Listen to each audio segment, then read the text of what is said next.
All right, I think we are live. Welcome to anyone here for the live chat who is watching after the fact. We're going to start briefly spoiler free, but just like I said for Gardens of the Moon, I don't really know how you spoil the series because if you have no context, like you will forget everything after you hear us chat about it. Like it will heck, when we were all rereading this, we're like, "Wait, what? Who? Why?" I think And we've all Roger's read scene it. was, I have no memory of this place. It was so And I've read the perfect. whole series. I mean, I think I remembered it best based off our buddy read chats. Yeah. But if you're here in the chat, let us know. Is this your first time reading? Is it a reread? Where do you rank it in your Malazan books?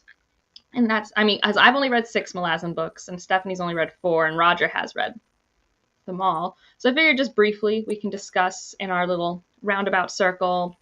How did we feel about our reread of it? Was it better? Was it worse? And yeah, where does it rank for you currently in your Malazan book space? Hey, Ben, I think you finished this recently. I think I said that last chat. Like you recently finished Crippled God. So I Stephanie, think he and Ben finished it together, right? yeah, and Grace is finishing up. She just finished Reaper's Gale. Yeah. So yeah, but Stephanie, your reread, how do you feel? How does it compare? Where do you rank it, etc.? So the first time I read this was, I think 11 months after I had read Gardens of the Moon. You started it before then. I was there for that, unless you started over from the beginning after. Well, the first time I read it. So the first, I remember, and maybe I'm wrong, the first time you read it, you started reading it with me, which was 2 months after Gardens of the Moon, and you stopped halfway through. Yeah. So I guess I'm not counting that as like a read because I didn't finish it. Okay, so you started over on your next read? She Okay. read the first half 3 times. Yeah. Yeah. Because the whole like Erickson controversy happened and I was tired of hearing about it and I was like, I'm just not in the mood to read this right now. But starting it over physically was good for me. So the first time I read this, I blew through it. I loved it. I was sending Angela like all the messages. And this time I still really enjoyed it, but I didn't have quite the high that I had the first time. And maybe it's because since I wasn't so caught up in the plot, since I knew the major plot points, some of the chapters did feel more bloated. So it took away a little bit of enjoyment. But I still think it's my favorite out of the 4 I've read so far. Mainly because of some of the characters. And then I think this is just that book where I was like, okay, I officially really like this series. Like Gardens of the Moon was such a ride, but it was so hard to follow when it was your first time reading it for me. And I did it on audio, which was not good. So this one I read all physically both times, and that really served me well. So yeah, this one's still my favorite out of the first 4. Nice. All right, Roger, take it away. I mean, it's the time I've read it, and if I'm ranking it compared to the other Malazan books, it's probably somewhere in the middle. It's not one of the worst ones. It doesn't have the weird sex stuff that just like enrages me for no reason when it's in there for like no purpose. And it does have some interesting reveals, particularly centered around my favorite duo in the series. So I think those are like the higher parts. And there's like the fun spelunky archaeology part, which is always just like one of my favorite things. But I also feel like this book is kind of one of the victims of overhyped for me because people talk about it like it's going to devastate you and it's going to hurt your spirit so much. And it doesn't affect me emotionally really at all. And like, it's something about the way Erickson writes that just does not engage any emotional centers in my brain. And so I think it's a mixture of those things where I'm like, okay, but everybody talks about this like it's the most heartbreaking, devastating, emotional read of Malazan ever. And I'm like, maybe I'm just... You're just missing out. I just kept envisioning the what was it? The gingerbread man, like, you monster. When you're like, I didn't cry at this scene, and I'm over here like, this was so devastating. Yeah, so for me, this is my second time. First time I physically read it, and this time I always immersion read it. So I was listening to it while reading it with my eyeballs. If only because I don't think this narrator is captivating enough for me to do it audio on my own. And also, I wanted to make sure I'm really good at catching visual cues when it comes to weird proper noun situations. I'm really bad at listening to proper nouns and like remembering them. And since I'm like trying to connect lore dots as we go, it's like I need to at least remember that I've seen this combination of letters before at some point.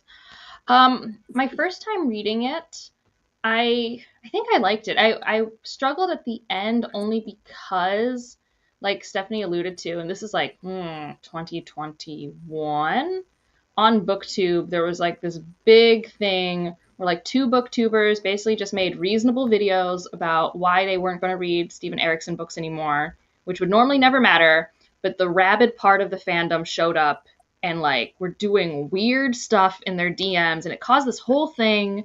It was such a mess. So I was really anxious because these are my friends. Like, these are people I talked to, and I'm like enjoying this book that is part of, like, it's not causing them pain, but it's like indirectly a part of a thing.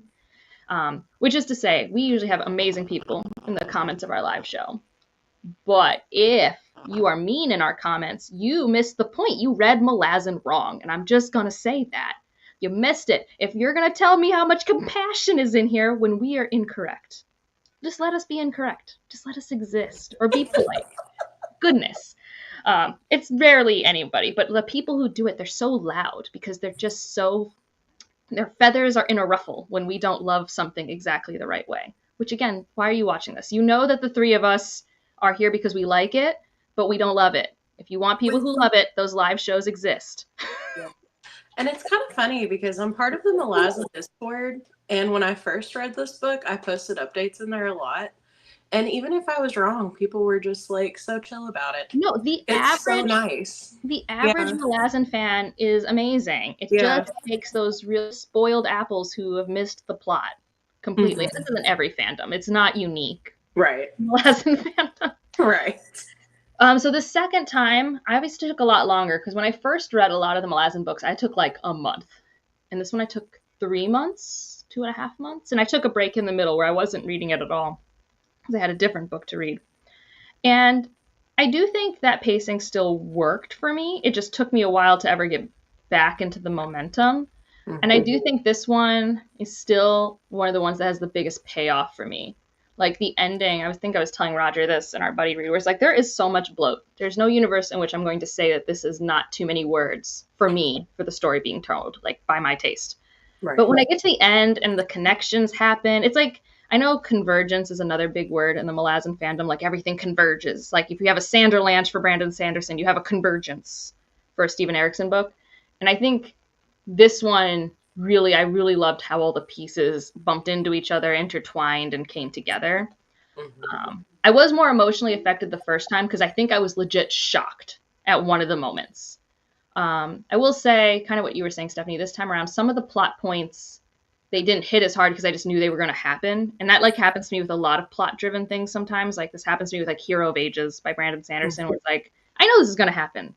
And so now that actual shock factor, and I think part of this, and Rogers brought this up in our chat, is Sanderson doesn't do this, and Erikson kind of does it, but in a way that it makes it take longer for you to feel it, is you don't have a lot of, what's it called? When you come down from the climax in a story.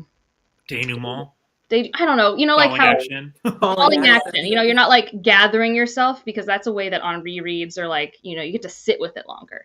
And you don't get to sit with a lot of the moments, like, very long. Now that doesn't mean characters aren't evolving from that in other books and stuff. It's just that in these pages it happens, and then you move on very quickly to the next thing that's going to happen. So I was, long-winded way. I think, I've read 6. I do believe Midnight Tides is still my favorite. This might be my second or third favorite. Okay. I think it might be. We'll see how Memories of Ice goes. Because I think I really like Bone Hunters, but it's been so long. I know I don't like House of Chains that much. So, and apparently we were right. Both Bens were reading this together. Gardens of the Moon is the peak for me. What'd you say? I said Gardens of the Moon is still the peak for me. Peak. Wow. Dedication to finish it right there. Roger. Well, it's before he starts getting supremely long-witted and before he started really getting into the like circular navel-gazing philosophy. So, what do we want to chat about? I made like a light little notepad. I've got us all the character threads, that we've been following through the story. I've got some lore stuff we can talk about because I do like one of the reasons I do want to do these is so that we at least verbally keep track of some of the lore things so that as we keep building, at least I can go back and figure out what the heck was going on that I should know versus because there's two things. There's normal confusion and then there's I've forgotten things confusion, and I would like to limit the latter one. And then we can just also talk about the craft of the book, the themes that did or didn't resonate, the writing style, the actual structural form. Those are kind of my like buckets, and obviously we're going to hop between the buckets as it seems fit. Yeah, Ben, we are book twins. Of course, Midnight Tides is like the closest Steven Erikson gets to like, oh, high epic fantasy book that feels like other high epic fantasy books. The rest are a little more, we were throwing around the word Shakespearean a lot in our buddy read. Like it feels like a really intense play in how people talk to each other and how you like flit about from place to place in the fragmented style. Yes. So what do you guys feel? Which bucket do you want to jump into? We can start with character threads. Sure. I Hello. feel Sounds like a reasonably organized way of doing it. What'd you say? I said I feel like I'm on Jeopardy. We get to pick a category. Yes. Well, now you have other categories. So in my character threads bucket, I've got the Phalescent arc and all the people associated with that. I've got the Kalam arc. I've got the Fiddler arc. We got Icarium and Mappo. And then we got Duker, however you say his name, Coltane, and the refugees. Unless I'm forgetting one, but those are the ones I remembered. I think those are the big ones. Yeah. Well, let's start with our favorite, because I know all of us love the Icarium Mappo stuff. So let's discuss why do we love them and what is so interesting about them. Because I have heard that they are kind of character sets that I shouldn't forget about, that they keep showing up and are maybe integral to the meta plot that will unfurl to me one day in the Malazan universe. So, how do you feel about them, Stephanie? Do you love them? I love them. And honestly, I didn't tear up as much in this book since I knew what was coming. But then when near the end, it was like, what would I do without you, friend? It was like, my heart can't take it. Oh, and if it's not clear, we're in complete spoiler territory at this point. So, yeah. You don't have to, we don't have to go crazy here. Oh, hello, everybody. Oh, hi, Aunt Gail. I don't think we have a cult in this book, but this guy's not in this book. Oh, your Aunt Gail's here? Sorry, she's in Stephanie's Canada right now. Hello. Stephanie's like, she's here for moral support, but has no idea what we're talking about. Yeah, she's going to be like, what's going on? Hey, we're not the only ones. The Bens are talking about how it's like a Shakespearean tragedy, historical. Like, that's what I'm saying. Like, that's what it feels like. Yeah. Like, if we took the Iliad and told it by Shakespeare. That's what we have. And also, the foundational world building is Forgotten Realms. Which I have not read, so... Yeah, if you played Baldur's Gate, you're getting close. But yeah, I know you haven't played that either. I mean, I have like the whole shelf. Like, what is it? It's like right there. Right. Yep. Double stacked. Man. But yeah, they're my favorite. I feel like I connected with them the most. And they're just so endearing together. And I've just loved their whole arc so far and how they just support each other. And they're just my favorite to follow. So I'm always happy when they pop up. What about you, Roger? I think they're one of my favorites because they feel the most like a normal-ish interaction that we get in Malazan, where they have a little bit of banter, they talk about things, but it's not like the crazy, long-witted, archaic, wherefore art thou type talk that a lot of the other people do. So I feel like I feel the most grounded in their relationship because who they are to each other makes sense to me. What their motivations are for being in this duo makes sense to me. And then they kind of just vibe and banter. And then they also tend to be around cool magic-y moments because Icarium is psychotically powerful and all of the lengths that Mappo goes to try to like hide things from him and like making him unconscious for a significant chunk of the end so that he doesn't go like super crazy and try to like destroy the house of the Azath is all. I mean, there's just tension that makes sense to me. Everything about when they're involved, I'm like, okay, I understand what's going on and I'm here for this. Whereas with some of the other characters, I'm like, what are you even trying to say? Can you just like get to the point already? Like, why are we talking about this still? Yes. And Mappo saved the dogs at the end. Yes. Oh, Like, I forgot about that, and nice. I was on the edge of my seat at that moment because that's like such a small thing. And I think that's the thing is like sometimes there's just these small little things that I'm like, ooh, I really like this little thing. And with those dogs, I was like, oh my God, I'm going to die if these dogs also die. Like, I cannot anymore. Because I'd forgotten about it. Yeah. Because they're not important, right? And I think, not only does it matter to us because it made us feel things, but I do think it's one of those things where, like, even if you can do something small, you should, even when it feels like, well, what is it even moving the needle here? Like, all of the death and loss. Endears you to the character more. Yeah. So, yeah. I love them because I love a buddy-buddy situation. I love a platonic duo. Akarium's also just like a source of fascinating lore, right? Like his history, everything he's done. All his cool random inventions, like his weird little clock. It's been a long time since I've been here, but this is mine. And for some reason, I didn't destroy this. And also just like, and I think it's pretty spelled out for us in this book, is like, they trick Mappo into being his companion by saying Akarium destroyed his village, which is actually something Akarium hasn't done, but he has killed a lot of people. Like, he is, like you said, Roger, a nuclear weapon of a force. But he didn't actually commit the crime that Mappo thinks he commits. Mm-hmm. And it's a lot more because they're worried about his ability to dismantle Warrens and like come after their source of power. So it's another like iteration on people in power doing whatever they can and whatever they need to do, no matter who it costs, to stay with their power source. It's like an arms race. Yeah. No, and I think something I'm a sucker for this in platonic stuff or romance stuff because I'm watching season 3 of Charmed. But I love the I am supposed to destroy you, but I love you scenario, and that is Mappo with Akarium. Like, and when they're going through the Azeth maze towards the house at the end, I really enjoyed that tension of like, I mean, because Iskarl Puss doesn't care, and he just wants us to get rid of him and all this stuff. And like, Puss is so annoying though. He's like a weird, creepy old man version of like the dumb witch in Hocus Pocus who just swirls in the background screaming about amok, amok, amok. That's Iskarl Puss to me. Just like randomly twirling off in the corner about something random about spiders or something. Yes. He is. I mean, but here's the thing. I agree that it's an annoying comedic character, but like my brain allows it to be the right type of camp. So he's just like when he's talking to himself out loud and you can't. There's that one moment where it's like, you think he doesn't know he's talking out loud. And then later he has the line where he's like, or talk out loud so they think you're crazy. And it's just like, you're so dumb, but you are a silly little thing. Because I think I've learned not to take what he says too seriously. I'm not like hyper analyzing it. Aw. Is that Katya or Jujubee? This is Juji. Juji. She's so thrilled. Why are we doing this? She's so thrilled. She's purring. Oh. I feel her little vibrations. Speaking of the Azeth house, something I remembered that neither of them remembered, but I accidentally said Mappo instead of Moby, so we got derailed in our group chat, is like Moby from the first book. I think of it as a monkey. Is that even remotely correct? I envision Moby as looking like a monkey, but I don't know. That's what I was envisioning too.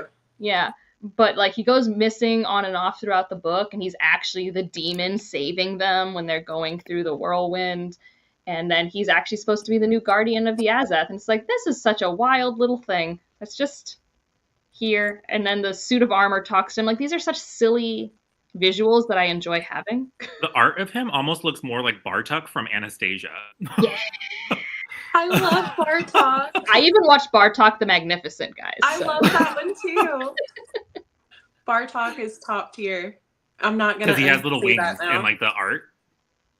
Yeah. I haven't looked up Moby art. I'm going to have to now. It's really cute. The one on the Malazan wiki literally makes him look like a happy, cuddly Bartok. Oh, because I also imagined him. What's the creature in Avatar: The Last Airbender? The Momo. I think of him as Momo a little bit too. Oh, yeah. Another thing that I just wanted to bring up, because I think this is the first book where we have Trell. Am I making that up? I think you're right. Like Mappo's race. I think this is the first book we have that race of individuals. We know nothing about them other than his village in particular was destroyed, and apparently he's long lived, although I don't know if that's because of his race or because of the magic maybe the Nameless gave him to take care of Icarium. I have no idea. So random segue, them cutting Rasputin out of the stage musical is horrid. Yes, correct. Ben also saw this one. For those who don't know, there's an Anastasia musical. It's not as fantastical. Let's just put it that way. Boo. I'm glad I did not do that. They made it more about the transition to the Soviet Union sort of. It's kind of like when they did the live action remake of Mulan and cut all of the songs and cut. They kept all the songs, except of course Rasputin's song, which is one of the best songs. So Well, I'm glad I didn't watch those. Yeah. I can still live in my happy place. We do meet another Trell though in Midnight Tides. Is that the next time I'm going to be seeing Trell? I can't remember. There's and also what do they look like? I know Jaghuts, I think orcs. I have moved on and they are now simply orcs from World of Warcraft to me. Yeah. What do Trell look like? Are they just big people? Well, I have that, and I think I shared it last time, but I'll have to look it up. But there's a height map on one of the wikis with the different races, and you can see kind of what they look like compared to a human being.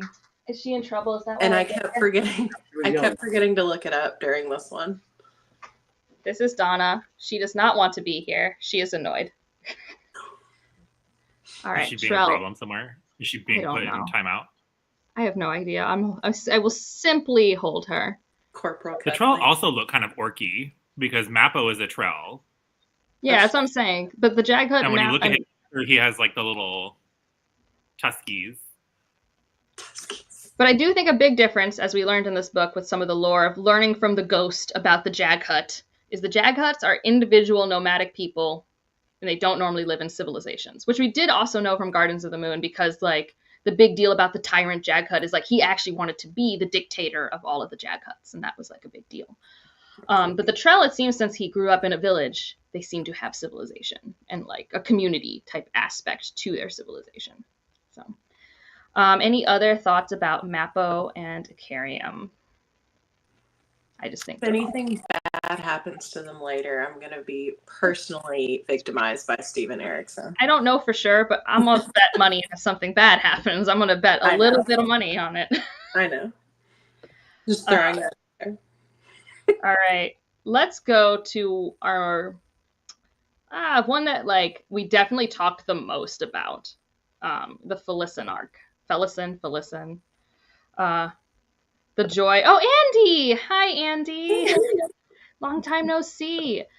So Felicin arc, where she becomes Shaik Reborn, and I forgot there are 2 B name characters that are with her, and I forget them. One is the person that had sex with her way too much. Benneth and Bodden.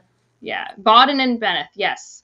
And then we have Bodden, who is supposed to be her protector, who also had sex with her too much. As in one time, but still, we were not pleased with that situation. Right. And we have Ibarik, and then we also were on the undead ship with Culp. And then we end up with Karsa Olong, who does not feel like Karsa Olong from House of Chains. But we end up over there. Right, he doesn't feel like him at all. It doesn't. The only reason I recognized him later was the description. Yeah, like his mannerism felt so different. And like this is not the first time we've had this issue. Like Fiddler feels very different once he becomes, like even this book to last book, he feels so much older. But then Fiddler to Strings, which at least I can see that because the whole point of taking the new name is he's gone through shit. But yeah, so we'll go in reverse order. Roger, Felicin arc thoughts that you want to air. This is a safe space. I struggle with Felicin's arc largely because I struggle with middle-aged white men writing about any kind of sexual trauma for young girls. My brain just automatically rebels and being like, why is this the story that you're deciding to tell? And that's not to say that authors only have to write inside their lived experiences. And obviously people can feel impacted however they meet the story at. Just like instantly when that happens, my brain's like, why are you choosing to write about this?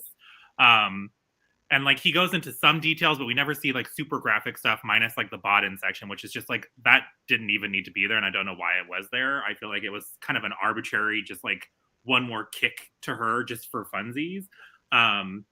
But she's arguably one of the characters that we spend the most time with that goes through the most trauma with like a capital T, because obviously she uses her body to try to protect her friends in like the slave camp, but then she gets disfigured by freaky little blood fly things, and then she gets kind of arguably starts to take some of her power back when she kind of pseudo makes a deal with the weird ghost of the goddess Shaik, because she's not truly Shaik reborn, but somehow she's channeling the power, and it's very unclear the rules or how any of that's working. But she's definitely one of the ones where I'm like, oh, I don't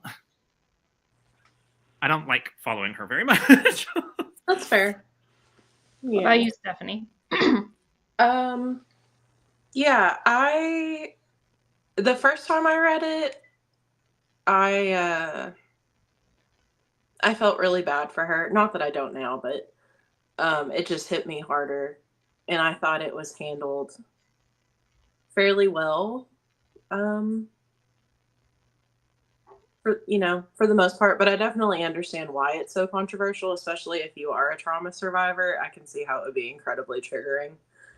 And everybody brings their own experiences to whatever book they read. But I did enjoy her arc, and I kept forgetting this time around that she was only 15 when so much of this happened. And so I think that hit me harder than the plot points, because we knew the plot points that were coming. But I have no strong opinion on her arc, honestly. Like, it doesn't bother me, but I definitely understand the criticisms and like why it bothers some people and not others. But I did really, my favorite parts with Felison were when she was with Heberick and, is Benneth the good one? I'm confusing them now. Bodden is the good one. Benneth was in the slave camp, I think. Okay. I really liked when she was with the B1 and Heberick and their journey. I think that was my favorite part as far as her arc in the story, because there was such cool lore and imagery that went along with that really added to the experience with her character. Ben mentions it's such a harrowing arc. I think. Yeah. So I definitely had more grace with Felison this time around, because I think my first read, even though she's 15, and this is a problem with me as someone who went through a boatload of trauma at the age of 15 and who chose the route of not being an ass about it. When people are an ass about it, I'm like, you don't need to. What are you doing? You don't need to be. And I get it. People process things differently. So this time, I think I also, and this is part of like, I had read House of Chains, and this is another syndrome of she doesn't feel the same in House of Chains as here. So it's like I'm following a completely different character. So I'm like, all right, so this is a character study of her essentially for this book. And so I think I had more grace with her lashing out this time around. I feel like the first time I read her lashing out, although accurate, was really hard for me to read. I think this time around, actually, so the lore stuff around Heberick is really interesting. Like, I still, to this day, and will we ever find out, Roger, what are the jade green hand things? I have no idea. I have no idea what these big, I'm just like, but they're so cool. Well, and then, like, we know in Memories of Ice that Fenner is about to die. So I'm like, what are we going to do with this? Because I feel like Heberick and Felison, as the characters we know them in this book, are not very present in House of Chains. So I kind of had the patience of just knowing I'll be done with them soon. I think on this round, my biggest issue was how quick the transition was written from Felison, this traumatized individual, to Shaik reborn, but not quite reborn. What did they use? They used a different word for it, because it's not actually a, like Felison's personality is still there, holding space with the goddess or something. Remade? Remade. And like that transition literally, I think, took one page maybe, and it was just like between a thought. And like you brought this up, Roger, when we were chatting together, considering how verbose these books chose to be, why is that not a moment that we could have been in the transition with her? Because I think that would have been fascinating and important for the arc. And instead, it's one of those Malazan moments where I have to fill in the blanks, but I kind of wish I didn't have to. Yeah, that was a missed opportunity. You know, Yeah. but that's just like a writing choice situation. I do know, Roger, in her arc, one of your favorite things you mentioned was the spelunking, right? That's with them that we got when to we see. go to that cool ruin. Yeah. But What it's did not we because learn? of her that I like it. What did we learn in that ruin again? I forget.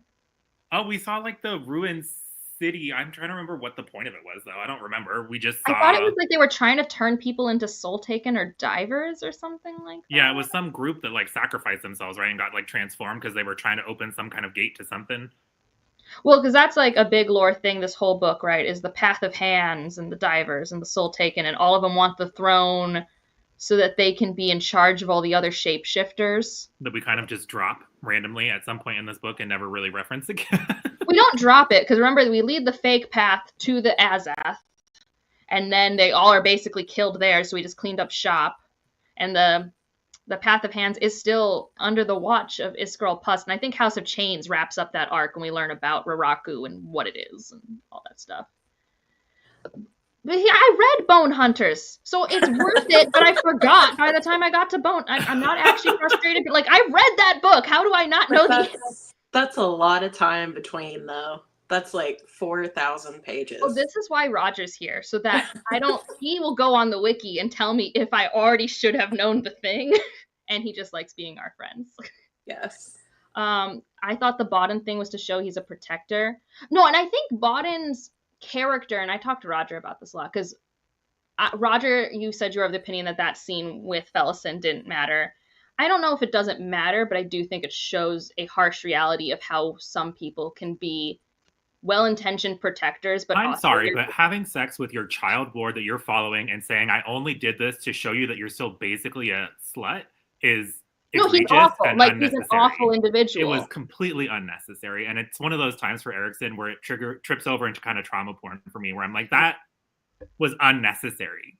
It was Again, I just think that he could have just flirted. Like, him actually banging a 15-year-old child is too far. But that's what 15-year-old girls deal with all the time right now. So I guess I'm But he already did that. No, but I'm just saying. So no, you've already have. So there's the 15-year-old girls who do get sexually assaulted and abused by adults who are not in their life. They are just extraneous adults.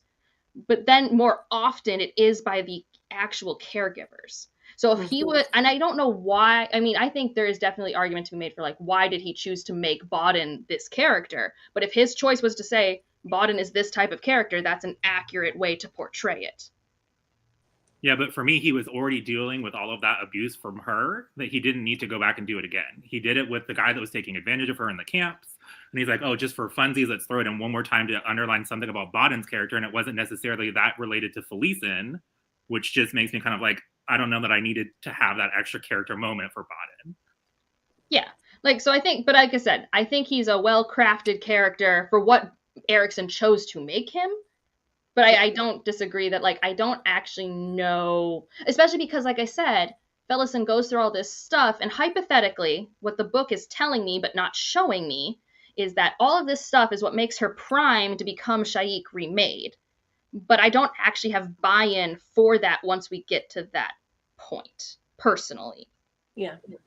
So that's the part of the book that has the least catharsis for me in terms of, like, everything coming together. Like, I'm like, okay, I guess, and especially because I think my first time reading this, I was actually really excited for the sibling showdown, and I found that on my first read of House of Chains to be very lackluster. We'll see if I change my mind this time around, but I was really excited for that on my first read through, and I was very disappointed with what the book chose to focus on, because, like, we talk about Bidethal, who's also all the B names in Erikson Worlds. Whenever he's like, awful. Who is going to be a bad person? Be something, right? B for bad. B for bad. Basics. The one other thing that I thought was shocking that I forgot, and I feel like was like, whoa, when Culp gets killed by the rats. I had forgotten about that. I was unprepared for how vicious they were. I was kind of excited when they did die at the Azath because I needed that.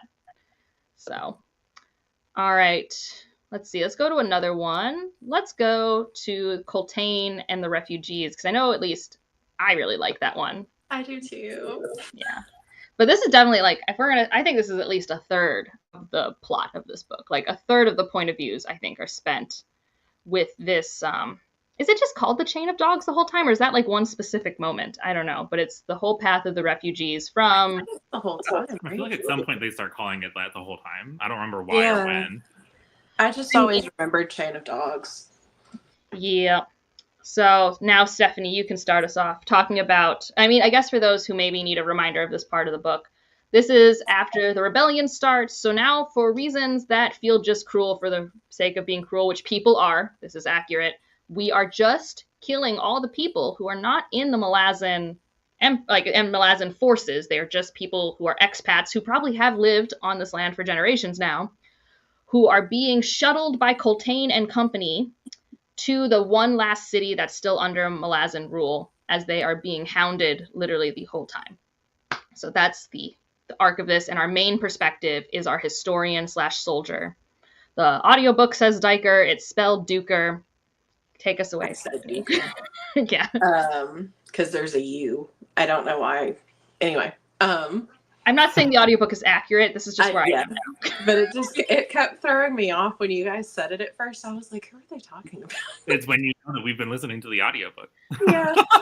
I really liked that whole arc. The first time I read it, when we got to the end, when Coltane died, I was like ugly sobbing when I first read this because it was so touching to me. And it's still...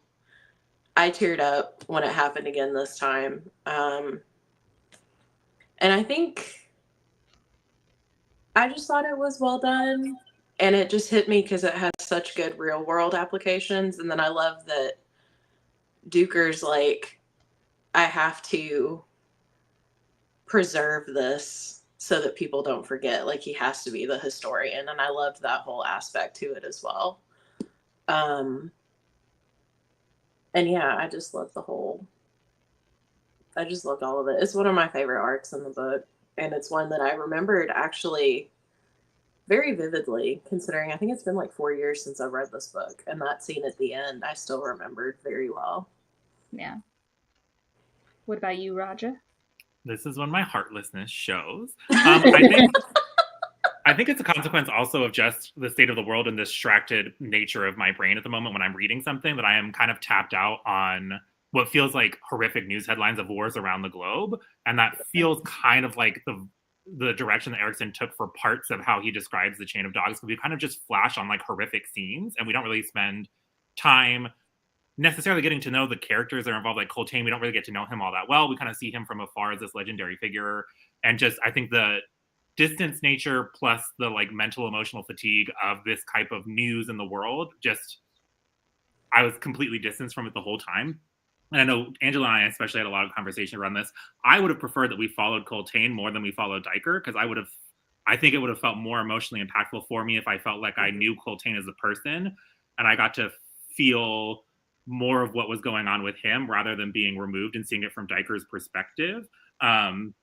But I'm sure that was thematically relevant and a choice that Erikson made to be somebody who's not the like crazy heroic figure seeing what happens to people that are trying to stand up against these crazy evil forces that can be in the world. I just did not find it particularly emotionally impactful for me. That's fair. On paper, obviously it's horrifying, but like... Well, no, and I get that. And we've said too, like in Gardens of the Moon, it's harder to have some of an emotional impact with some of these characters because we're so distant. So I think that totally makes sense.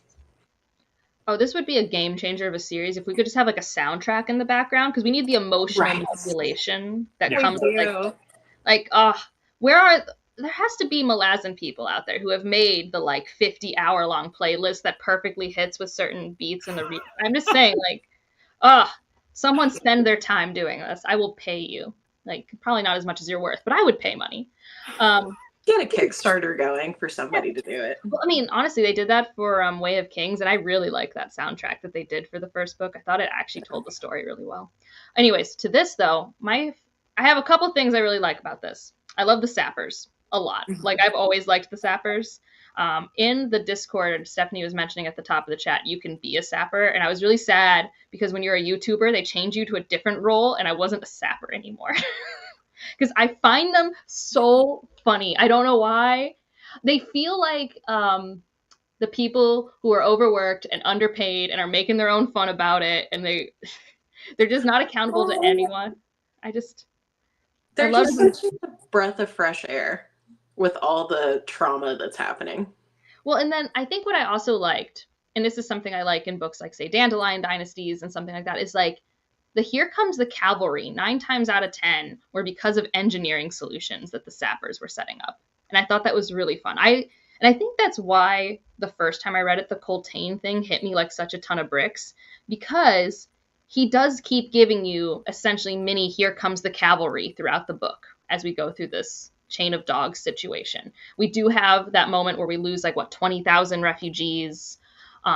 We have extreme losses. They are starving. They have no water. But we keep having, and like Roger's favorite, Here Comes the Cavalry, are those people from Darujistan on their little like the random carriage, random carriage that just shows up.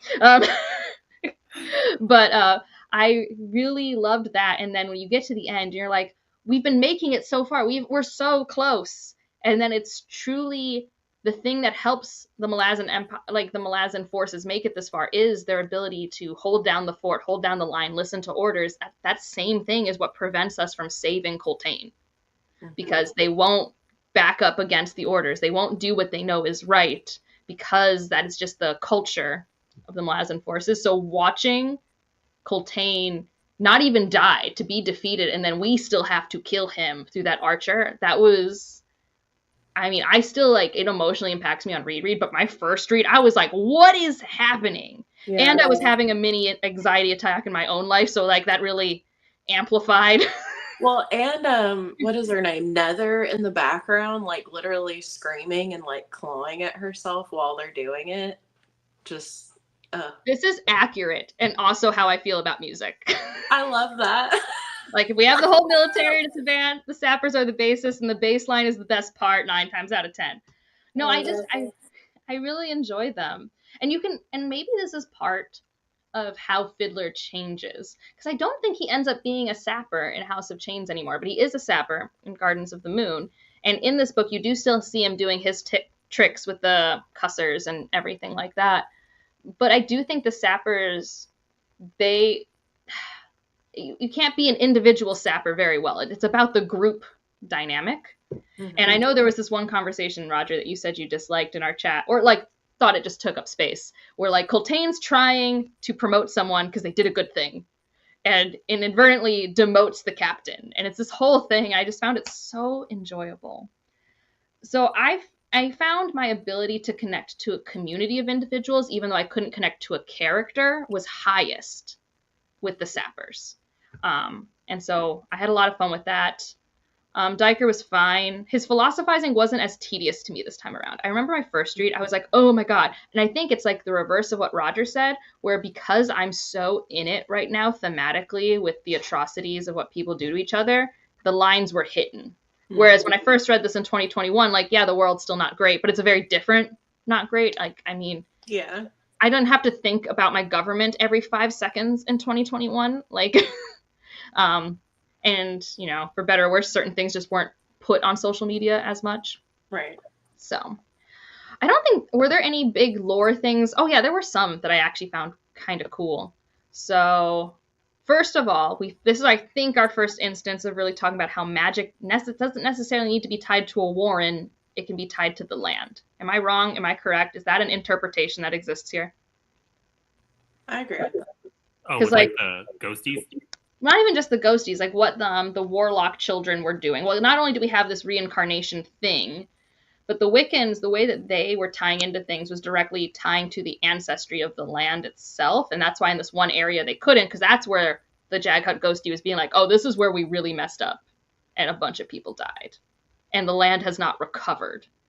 And I think this is our first time discussing that, and I just thought it was an interesting flair. I know my first read, I was just confused out of my mind because I didn't know what the realm of possibilities are in a Malazan book. So I'm just like, what is happening? What is different or cool?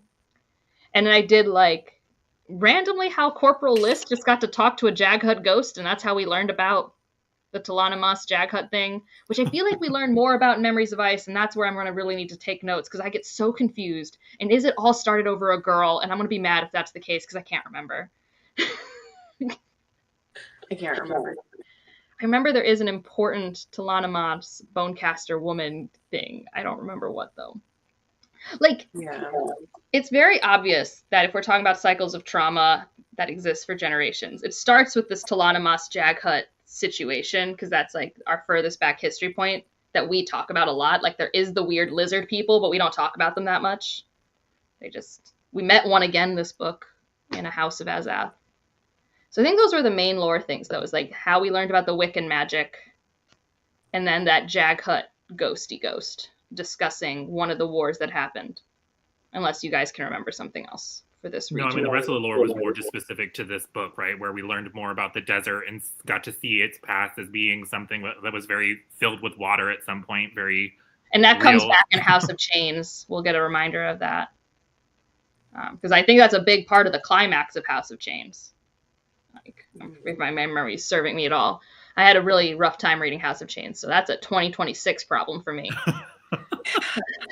I'm hoping it'll be better this time, because my main issue was that I wasn't able to enjoy the cool things that I knew were not meant to make sense, but it didn't make it less frustrating in the moment. Yeah, and I think we both said when we were reading it, like, this will be better on reread because stuff will make sense. But Or I'll know where I it's need to irritating that the whole book, it's like, this will be better on reread. It's Yeah. like, it better be. Better be. Freaking better be. All right. Do we want to talk about Kalam or Fiddler next? Kalam's a little bit more fun. All right. Let's talk about Kalam. Kalam, our little assassin guy, who is on a revenge random action adventure movie in the middle of the book. Right? Basically. It really is like a Tom Cruise movie. Like, Kalam is Tom Cruise. He gets the girl. Like, it's this whole thing. It's how it works. Those are the movies. Mission Impossible. He's not crazy like Tom Cruise. That's fair. Wait, no, he is actually. Kalam is not sane. To make it as far A as he different kind has, of crazy. I don't know. to kill people in the ways that he has, he is not a sane, okay guy. Well, no, I'm not saying he's sane. It's just, I don't know, different kind of crazy. Yeah. But You don't picture Kalam running up and standing on couches and like screaming at Oprah or whatever? I think he would about Manala. Manala can ride he horses. would. Can I just say, I remember the first time when I read this book, I had sent you messages and we were both shipping them so hard. And this time around, I was still like, yes. I mean, she makes no sense to me about why she's so competent and good at what she does as just being this random little lady who's like caught up in things, but it's really kind of entertaining her like swooping on the horse to save the day.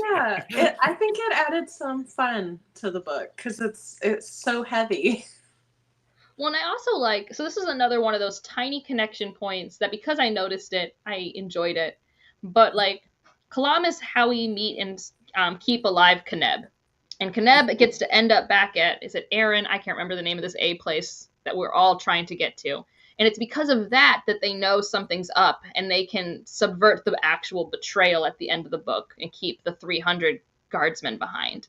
And so that was kind of one of those, what's it called? Butterfly effects that I really liked, like being able to observe. And I feel like, and I could be wrong, I thought Kaneb is also in House of Chains to some lesser effect, but I could be wrong. Because I might get him confused with Tavore's like pseudo right-hand man guy whose name starts with a G that I'm forgetting. We'll get there, like I said, in like 8 months. We got time. It'll be a minute before we The get countdown is on. Yeah. And I remember, and this is where my visual inabilities, I think the one scene hit Roger, like, is like, what was it? The scene where we saw all the crucified children and the people in that town. Like, I didn't even, like, unfortunately notice it because it was so descriptive heavy that I was like, oh, wait, what happened here? Like, I just know we're collecting the children. I just know we're collecting the children. Yeah.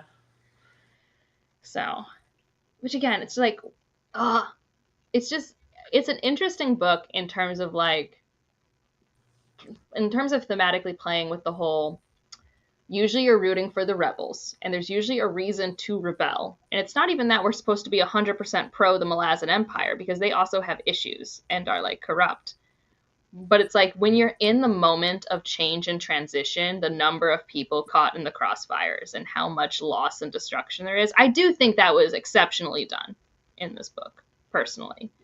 And I think, you know, of all of the themes, I think that's the one I have the least complaints with, other than the fact that, like, I think to do it, it became very descriptive heavy in a way that I think can lead to, like, the trauma overload you kind of talk about, Roger.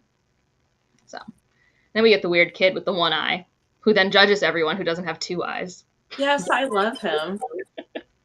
And the creature he rides is so freaky looking. Oh, it's so memorable. Yeah. I don't know how you guys visualize him. For me, he's like the black creature from Spirited Away. I don't even know if that's remotely accurate, but that's what my brain has inserted there. Like the weird, gooey black creature who can kind of shapeshift. I don't know. Yeah, I kind of see between that and like a little baby cyclops. Got it. Are we talking about the kid, or are we talking about the Aptorian demon? The Aptorian demon, who also only has one eye. Yeah. For some reason, I pictured it like the weird skull eater things from King Kong. Oh, okay. Regardless, he's, you know, a demon. But the Malazan art for it is very creepy. It's very well done. Nice. I don't know if I'll ever get an answer. I don't know what demons are or where they come from. Are they just from other planes? Are they actually from a hell plane? Why are they called demons? Why do we keep summoning them? Like, I don't actually understand how they fit in. I don't know that we ever get a very concrete answer for that if you're not like some kind of crazy Malazan. Yeah, I don't think it's important to the book. Scholar. I think what I've decided, because warrens and planes are like a thing on the table, is that they have to just be from a certain type of plane, a certain types of species, and they just that's what the wiki says, that they're used specifically for creatures native to the Warren Eral Gamelon. Okay, see, that tracks for me. I'm cool with that. So there is a demon Warren. Yeah. Okay. Yeah, that makes sense to me. That's what my brain was filling in the blanks for anyways. What I thought was really cool in terms of lore, and it's not even, Kalam's not even here, but like the children are attached to Kalam and Manala, is when we're with Cotillion and Apt in the Shadow Warren, and like the kid can see things that Cotillion can't see, because I think he has more of a tie to like maybe the Ancient Hold version. I don't know if that's accurate, but you know, like, it's just cool. And like the whole idea of like, I wondered why the dogs always just like were walking around stuff, and I'm like, that was a cool little thing that I'm sure I'll forget about when it's relevant again. I mean, Erickson really does like doing that kind of layered history of a spot. That nothing exists in a vacuum, that there's always important things that have happened in places, and whether or not you can see the ghosts of what was there or not. Because he also spends a long time, I don't remember in what book, where there's some city where he talks about all of the like layers of civilization that has happened in this one city for like a bajillion pages. Well, yeah, that's the anthropologist in him. So, and like, I think I talked about this with somebody. I think it was the Jimmy from the nut. Is it called the Channel Nut? The Nut. What? Jimmy's channel. You guys all know who Jimmy is if you're here. Fantasy Network or whatever. There it is. I'm like the nut something, but I'm like, it's not. You're like, I don't want to just say nut.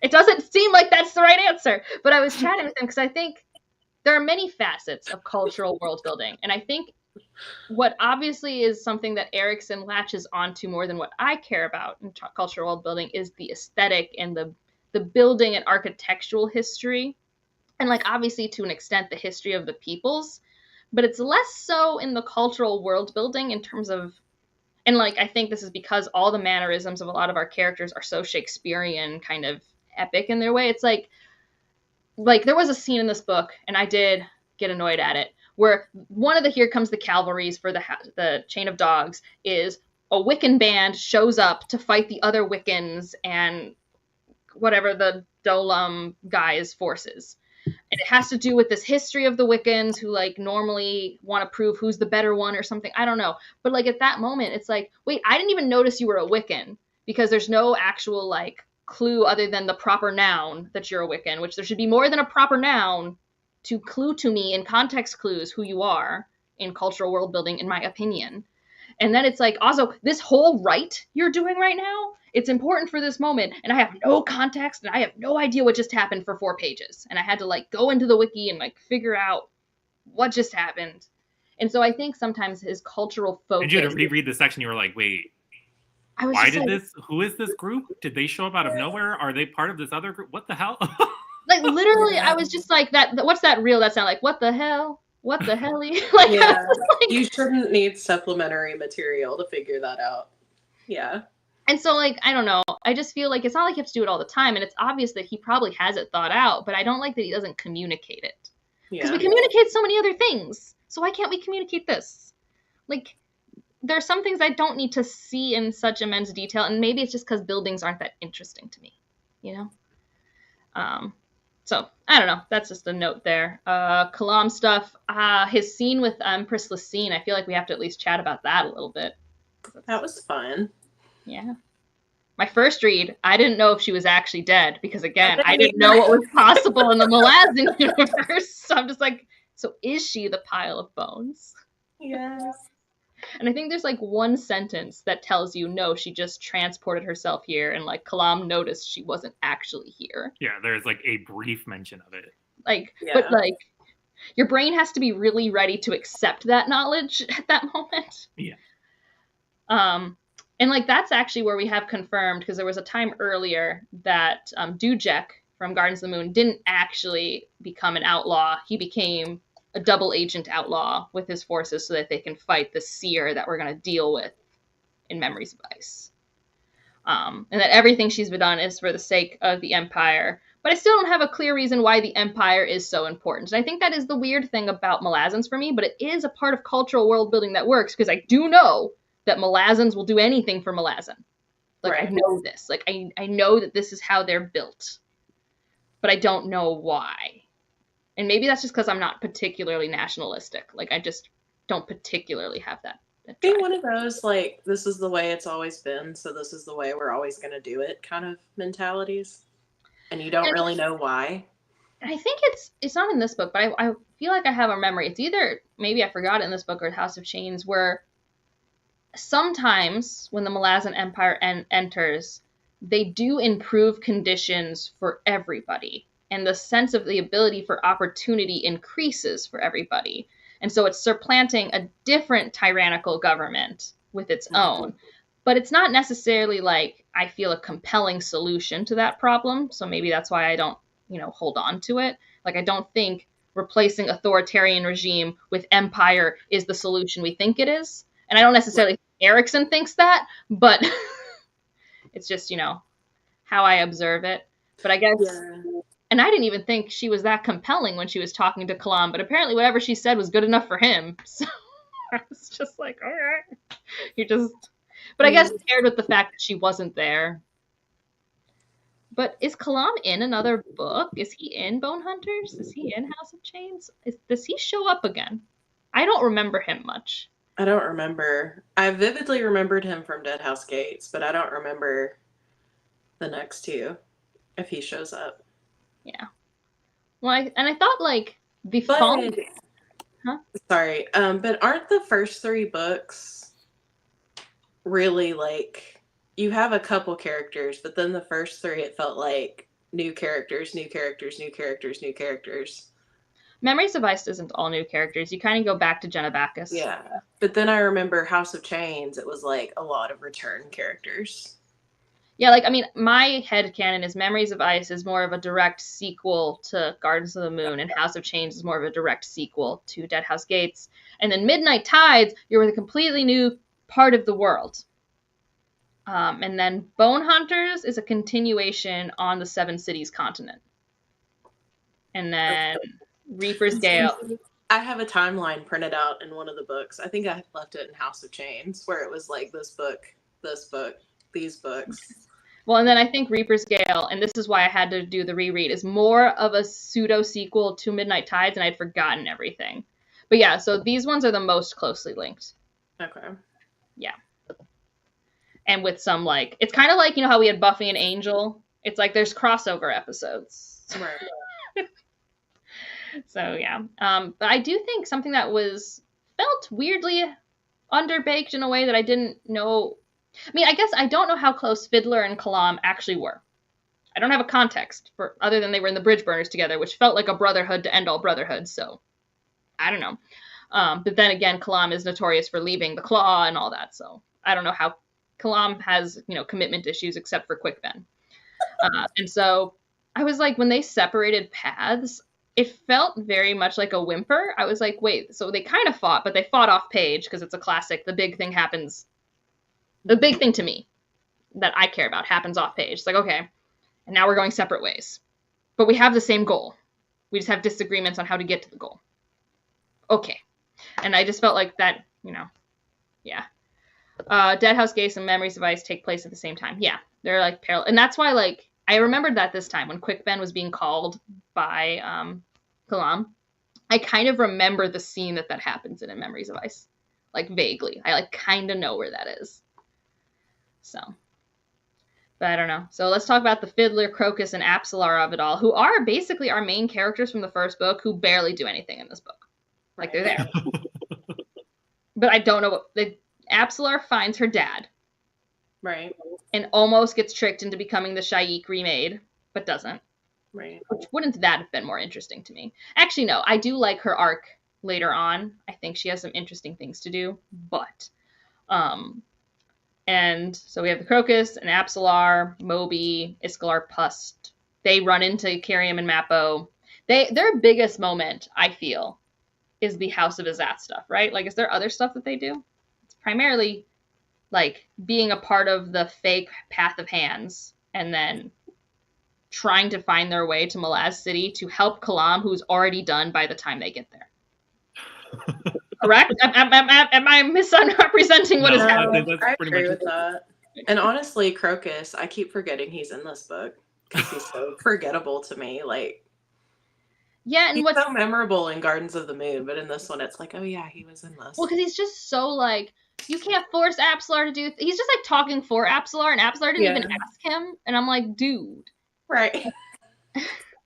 Well, and I know, like, so him and Fiddler get new names. He's going to be Cutter soon. Right. Because he has this complex of not having a place, which I think is fair. You do a lot better at remembering the different iterations of people's names than I do. You do. I'm trying so hard to keep. I'm just along for the ride. If you guys give me the threads, I can braid it. That's why we're a team. We're going to make it. Stephanie's the heart.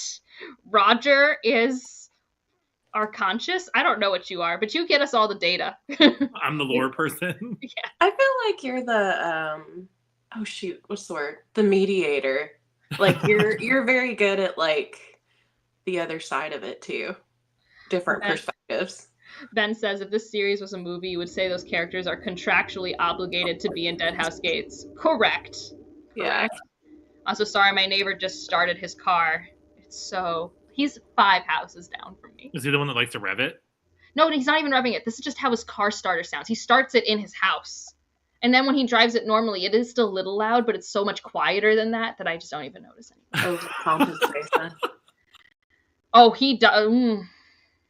I try not to. Fit in really well in Arkansas. We have a lot of people that do that here. Also, I mean, I'm not saying how he politically affiliates, but he has a very large American flag that he hangs out the back of this muscle car on like a stick. Ugh.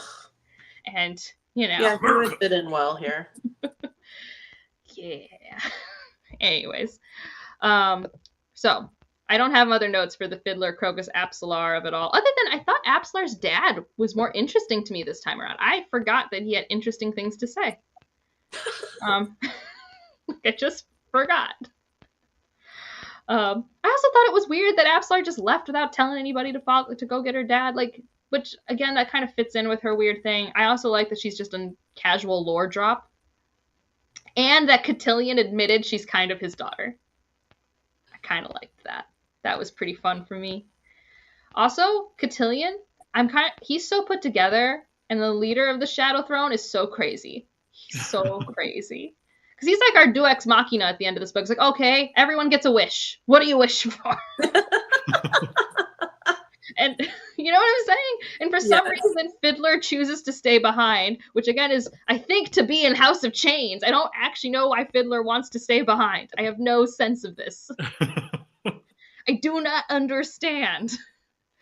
Because it'd be one thing if he was in the position of Diker. I could see him wanting to be there to help maybe turn the tide, but he's not even with the refugees. He doesn't even see all those things. He's fairly isolated from all those events. Is he even from the 7 cities like Kalam? I don't even know where Fiddler's from. He's like one of those, like, we'll get to the reason when we get to it. Just go along with it. But yeah, he wants to stay behind. Crocus is following Apsalar and her dad back to wherever they're from. And what's Kalam doing? I don't even know. He's going to take care of the children with Manala in the other realm. They got together and had like 5,000 children.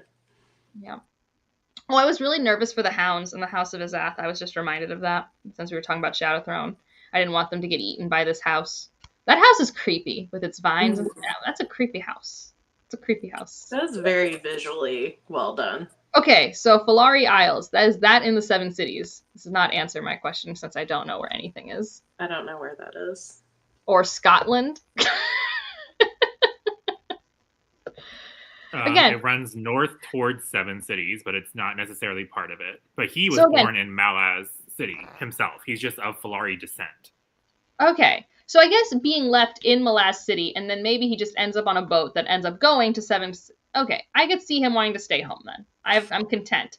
But again, should this not be a thing I know about a character that's been in a book series for about 1,700 pages? Maybe. I don't know. I'm sure it was brought up in a way that would make sense if I remembered what Falari Isles was in the context of that, which... I want a big map, and I was just thinking that, because it's just like 2 Falari Isles down here. It's like, I just need one that's like wall size. I think fans make the big map. I don't think there's a book that has a big map. I think the fans have literally put together the continental map. Oh, themselves. The globe. Yeah. That was cool. Yeah, I think that's how that works. Yeah, but it would be, because of the way we're used to reading maps, they need a flat one. All right. And I like that the Aziz house, I thought of it as like a weird video game. You just walk around and then there's a hole in the floor. Yes. That's where you need to go. Yes. Which I was just like, oh, that's interesting. I think one thing I'll say, though, about this book, because I actually really like Gardens of the Moon and I really like Deadhouse Gates. They're both 4 stars for me for different reasons. I think Gardens of the Moon is just so wacky and it's just like so funny how simple the plot actually is and then how like wild bananas it is around that plot. And just the introduction to everything I think is fun. Deadhouse Gates, I liked that for better or worse, I always knew we had these like 4 threads and we would just hit every thread every chapter or so. And just be like, okay, we're with these people. It was like very easy for me to compartmentalize what was happening and with who and where to shift focus. I mean, is it a complaint? My note, if I was your editor, I would be like, you have to convince me why we're doing this and make it clear to the reader why we're doing this, is those stupidly long chapters. Because there are long chapters later on in Malazan where I understand why they're long. Because this chapter is meant to represent this entire moment. And therefore, it's a chapter.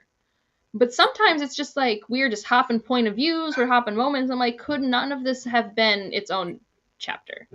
Why is this all I know, because we do get those, because some of them toward the end were only like 14 pages and it's like that made sense why this was. And it's not even that I need chapters to be short, but like for example Robin Hobb, whenever I read a chapter of a Robin Hobb book, even though they're long, I'm like, oh, but you were this long because this was the thought, this was the plot arc, this was the character moment for this chapter. Like I don't need you to spell it out for me. But I normally can feel it or notice that, yes, this is where we now pivot and shift gears to the next episode on Malazan. And it's my same, and it's my same note I have for TV these days, because sometimes now that they don't have to make TV shows 43 minutes anymore for streaming, they just make them like stupid long. And I'm like, but should you have? You took your 8-hour series and you chopped it into 8 episodes, but should you have? Is that how pacing works? So I think that's one of my structural notes for my taste. Again, I'm not like an editor. It's just I've read a lot. And it's kind of nice too when you have a book with consistently the same length chapters, like if that makes sense, because it's kind of like you can plan like, okay, this is going to be a 50-page chapter most of the time, whereas this one it's like 50 pages, 14 pages. Well, usually I feel like they are more evenly spaced, right? Even the like division of books, sub-books in the books are usually more evenly spaced. This one was like back-loaded to the extreme, with the last book being like almost half the book. Yeah. I mean, again, I have this complaint in a lot of things. This is not Erickson uniquely. It's just I noticed it more with the latter half chapters being the way they were. And like I said, it has less to do with I think, for better or worse, a chapter break tells a brain, shift gears, re-up your momentum, get ready for the next thing. And when you don't have those chapter breaks and you're trying to find the momentum to keep going in a chapter, then the chapter has to provide that pacing and momentum, and I don't think it was. Right. And like my other series that does this, right? What is it? The last book of Wheel of Time with that like 5 million hour long battle chapter that doesn't even complete the battle. I'm so bad at that book. That book was that chapter, for those who have not read or might never read Wheel of Time, that chapter was 300 pages.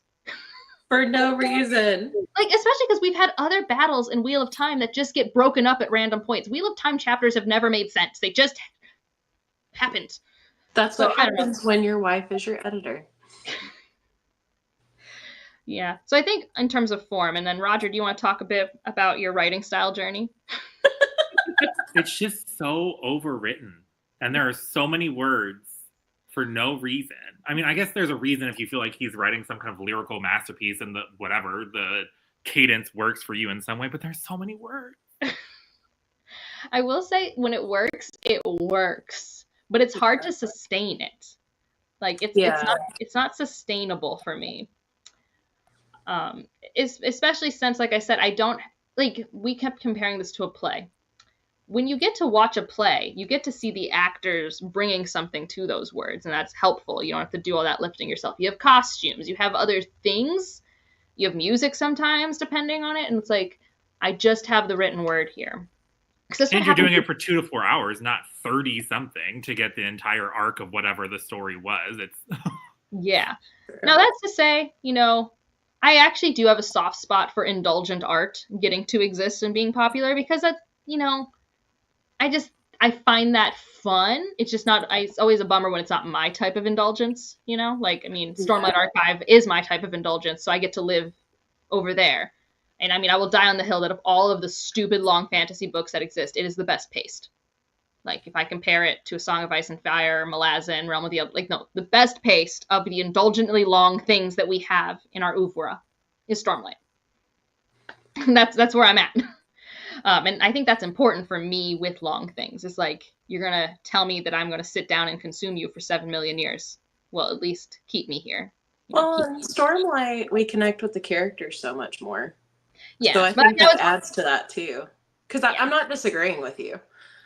But I think they all do different things. And I think the indulgence on Erikson is just a self-indulgence in writing. Whereas I don't feel like it's necessarily for Realm of the Elderlings, even when there's slower moments, she's doing something with the characters that I understand, and it kind of makes sense to me, even if I don't necessarily love it, if it's kind of slow for me. With Erikson, sometimes it feels like the point was just to be able to write all these words and not necessarily for strong reasons for the story itself. Yeah. I probably should find an interview, because I'm sure it exists, where he talks about his process. Because I do think, obviously, he's writing about stuff that he finds important and he finds interesting, right? I don't think he's just I'm sure there's actually a lot of stuff that was written that was probably left on the, cutting room floor. That's just how books are made. But it is always interesting to me, because we would have, we just didn't even talk about the random pirate scene where we just had boats getting taken over and stuff like that. We have a lot of random things. There were a lot of boat moments, and they were cool. But then they were obviously about connecting dots, and it's how you get from A to B. But again, why are we focusing on the actual transition of moving from point A to B, but also not focusing on transitions of characters and character developments? Right. It's and is it just because in the moment you thought this was a cool idea and you wanted to write it out because for you it's a cool scene? And for many, I think there's a scene I do find really cool with Kalam and the takeover of the ship. But also at the end of the day, it's is that a big part of the Kalam story? Because then we find out it's Pearl, and it's just it's just one other thing, and it kind of adds to the bloat. And not that everything has to be tight. It's just... No, the way that he chooses to spend time sometimes doesn't make sense. Because, obviously the most egregious is still Felice into Shaik merger. Yeah. Why do we spend no time doing that? No time building any of that up or giving us any context for what that relationship is going to be? What is the dynamic between Shaik and Felice? And no, who cares? We're going to go spend some time on a boat. Because then literally once she becomes a larger-than-life character, we don't get her perspective again. House of Change, she's not a perspective character. We follow her adoptive child, which is so Wuthering Heights, it kills me. That's another reason I don't like House of Chains. Don't like Wuthering Heights. I love Wuthering Heights, and I still do not like House of Chains. But you know what I mean, haven't the read Catherine of it all. Yeah. It's a very accurate comparison, yes. It had to have been. If he wasn't thinking Wuthering Heights when he did this, I will eat a shoe. Like, it's even about cycles of abuse and right. No, it's Wuthering Heights. Again, not a book I love, so. Yeah. I have no context for this. I've never read it. But again, full of characters you hate. We hate Karsa Orlong. Yeah. I don't hate Karsa Orlong. I don't love him, but I don't hate him. I did not enjoy following him around. I still hold, and I will die on the hill, that he is not the same character in this book as he is House of Chains. They are not the same people. It's like when you go from Iron Man to Iron Man 2 and you get a new actor for that one guy, and you're just supposed to, like, look away, and this is the new canon version.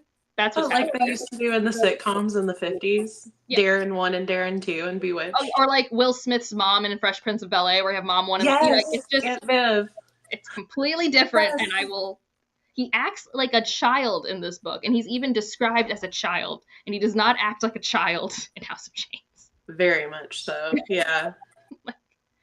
And it can't even, I don't think, be hand-waved in the way of like, well, you're in his head now, and this is how he thinks of himself. And I'm like, I don't think so. No. I don't think so. I don't know if that's what people would say, but it's just like because I stopped reading my chapter to message them to be like, they just described him as a young Toblakai. I'm very. Didn't I look it up and he's like 800 or something? Like he's not young. Yeah, and he doesn't feel the same. Like in House of Chains, he's very large and larger than life. Well, I think the biggest thing, and I'll have to see if I'm correct about this because my memory is fallible, but he felt like, obviously when he was set into a rage, he would do things, but he felt more intentional. And he didn't feel like impulsive. That's the word I'm searching for. He never felt impulsive. Like once he was in the rage mode, sure. But he was never like quick to be like, we should do this. And like the whole time at the end, he's like, kill Hibaric, kill Hibaric. I'm like, what is wrong? Why do you wouldn't even care about Hibaric in House of Chains. Like he's beneath you. Right. Like, like it's not the personality I know of you. So anyways. Yeah. But I'm sure. I mean, I like the Karsa Orlong we get later, so I'm not bad that we get this reskin life situation. It's just no wonder we didn't notice he was in Deadhouse Gates. Yeah, because I remember that's a big reveal. Like when you get to the end of the first part of House of Chains, and then it gets put together. Well, I only knew it was him because of the description that Erickson gave him in Deadhouse Gates, like his outfit. I'm so done with proper nouns, and I'm so done with just color descriptions. I'm so done with all of it. And I just remember because I was so proud that I actually made a connection without having to look it up. I was like, oh, I finally got one. It's not a unique thing to Erickson. Actually, Erickson's my least egregious proper nouns user, but I'm getting so done with proper nouns and like everything I read. I'm like, excuse me, this is A, this is B, this is type 1, type 2. I'm so done. I have no space for this anymore. I know Tad Williams really broke you for that. Oh, he was the straw that broke the camel's back.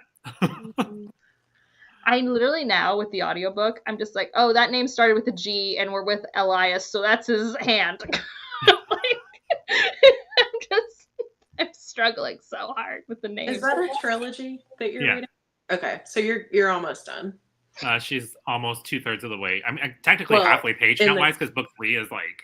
In the grand scheme of the trilogy? The book 3 is this length of books 1 and 2 together. Ugh.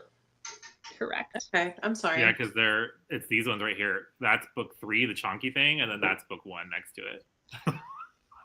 Wow. That is a book that is overwritten in very weird ways. But it's honestly, the second book's been paced fairly well, so I'm not like mad about it. I've been enjoying hearing the rants. I haven't had as much to rant about this time. So yeah. Which is good and bad. Bad for us because it was entertaining. Good for you, so you're less miserable. Yeah. All right. Any other Malazan thoughts? Again, if you're here after the fact, keep it cute in the comments. We obviously don't hate this. I'm just saying, like, keep it cute. Keep it cute. Heberick and Diker would also admit that sometimes they didn't write things well. So, Yeah. It's fine. And it can be perfect for you. We're not taking that away from you. Right. Maintain it. Find your joy. Keep the joy. So we're probably, though, for anyone who may or may not be reading this along with us or wondering when our next live will be, we're going to start slowly reading Memories of Ice in August. We're taking the rest of July off. Or no, not September. We're reading it in September because I'm not reading it in August. I got too many other books. Yeah. Including this thing. Maybe. Potentially, if you don't TNF the series. We'll see. Regardless, we're going to start in September. And with our normal cadence, that probably means we're going to attempt to do a live show sometime in December. Although don't be shocked if it gets pushed to January with the holidays and everything else. But I think that's our general plan. And then, we'll start off the new year with House of Chains. Woo! Yay. I'm excited about then we get to Midnight Tides. Midnight Tides. You'll just have to. I'm excited it's so for that. good, but you're gonna have to get ready for Roger to complain like every 5 minutes. I'm okay with that. I like hearing people complain. Like we're gonna hear Roger go, "Why is this here?" at least 50 times. So that's okay. All right. Well, I think we'll end it here then. It's a good, neat hour and 20, and I'll see you guys around.